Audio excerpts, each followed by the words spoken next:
آج کا ہمارا موضوع ہے IMF غریب اور غریب ملکوں کا دشمن۔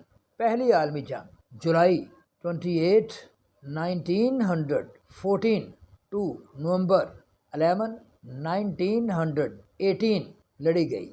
ایک سائڈ پر جرمنی، آسٹریا، ہنگری، بلغاریہ، ترکی اور ان کے اتحادی ممالک، اور دوسری سائڈ پر برطانیہ، France, Russia, Italy, Romania, Canada, Japan اور یونائٹڈ اسٹیٹس تھیں۔ دوسری عالمی جنگ سپتمبر 1 1939 ٹو سپتمبر 2 1945 لڑی گئی۔ ایک سائڈ پر جرمنی، اٹلی، جاپان اور اتحادی ممالک، اور دوسری سائڈ پر برطانیہ، France, United States, Soviet union اور اتحادی ممالک تھے۔ یہ جنگ یعنی دوسری عالمی جنگ برطانیہ، فرانس، یونائٹڈ اسٹیٹس اور سوویت یونین نے جیت لی۔ اپنے جنگی اخراجات پورے کرنے کے لیے اور معاشی استحکام حاصل کرنے کے لیے ان ممالک نے مختلف منصوبے بنائے۔ جرمنی کو سوویت یونین نے شکست دی، جاپان کو امریکہ نے ہیروشیما اور ناگاساکی پر ایٹم بم گرا کے دہشت پھیلا دی اور شکست سے دوچار کیا۔ اس طرح سوویت یونین اور امریکہ سپر پاورز کے روپ میں سامنے آئے۔ ان دونوں نے مفتوح ملکوں کی بندر بانٹ کر لی۔ برطانیہ، جسے گریٹ برٹن کہتے تھے، امریکہ کا مضبوط اتحادی ملک بن گیا۔ امریکہ نے ترقی پذیر ممالک کی معیشت، سیاست اور خارجہ پالیسی وغیرہ وغیرہ کو کنٹرول کرنے کے لیے ایک منصوبہ بنایا۔ یہ منصوبہ ایسا تھا جس کے تحت جنگ کیے بغیر امریکہ نے ترقی پذیر ممالک کے نیچرل ریسورسز اور ہیومن ریسورسز کا مین بینیفیشری ہو گیا۔ ان ترقی پذیر ممالک میں اکثریت وہ ممالک تھے جو برطانیہ سے دوسری عالمی جنگ کے بعد آزاد ہوئے تھے اور کامن ویلتھ کے ممبر بھی تھے۔ سیکنڈ بینیفیشری برطانیہ بھی تھا۔ اس منصوبے کا خالق امریکی جنرل، سیاست دان اور وزیر خارجہ جارج مارشل تھا۔ اس منصوبہ کو مارشل پلان کا نام دیا گیا۔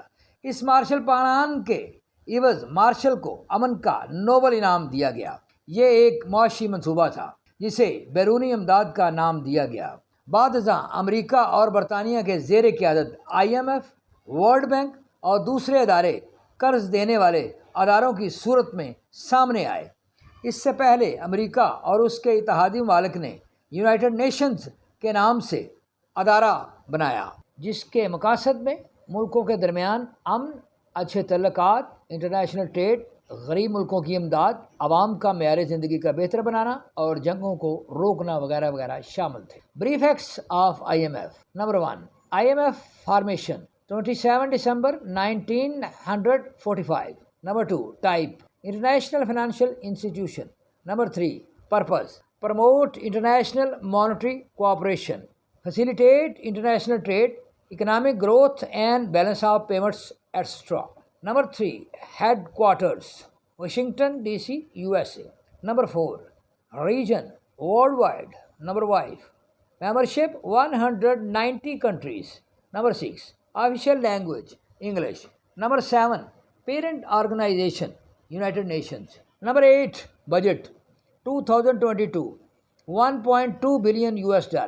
Number 9, website, IMF.organization. Number 10, main organ, Board of Governors. Number 11, designations, managing directors, deputy managing directors, chief economist. International Monetary Fund عام طور پر مشروط قرضہ دیتا ہے۔ مشروط قرضہ میں وہ جو شرائط لاگو کرتا ہے وہ کچھ یوں ہیں۔ نمبر 1، قرضوں کا ایک حصہ بطور پہلی قسط کے قرضہ دیتے ہی وصول کر لیا جاتا ہے۔ Number 2، devaluation of currency, import duty میں کمی۔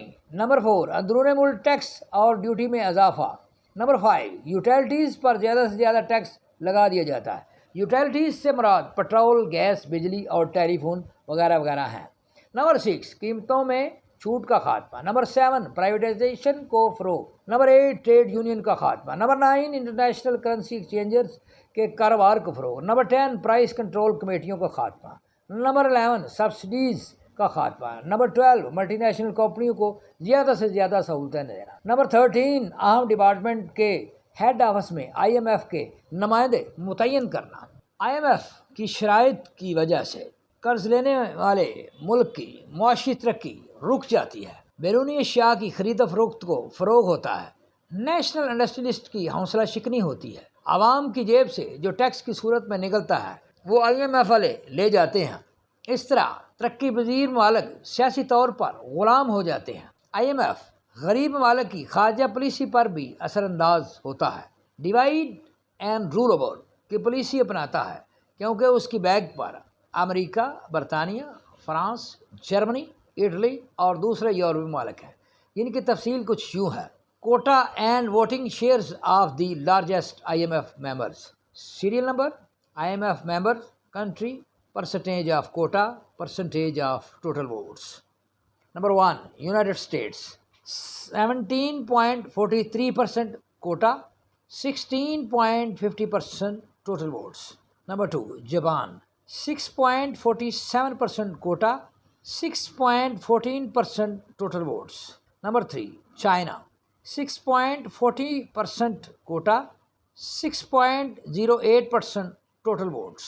Number 4, Germany, 5.59% quota, 5.31% total votes. Number 5, France, 4.23% quota, 4.03% total votes. Number 6, United Kingdom, 4.23% quota, 4.03% total votes. Number 7, Italy, 3.16% quota, 3.02% total votes. Number 8, India, 2.75% quota, 2.63% total votes. Number 9, Russia, 2.71% quota, 2.59% total votes. Number 10, Brazil, 2.32% quota, 2.22% total votes. Number 10, Canada, 2.31% quota, 2.22% total votes. Number 12, Saudi Arabia, 2.10% quota, 2.01% total votes. Number 13, Spain, 2.00% quota, 1.92% total votes. Number 14, Mexico, 1.87% quota, 1.80% total votes.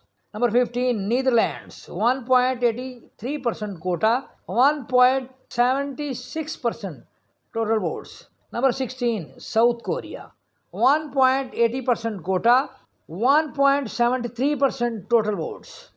Number 17, Australia, 1.38% quota, 1.33% total votes. Number 18, Belgium, 1.35% quota, 1.30% total votes. Number 19, Switzerland, 1.21% quota, 1.17% total votes.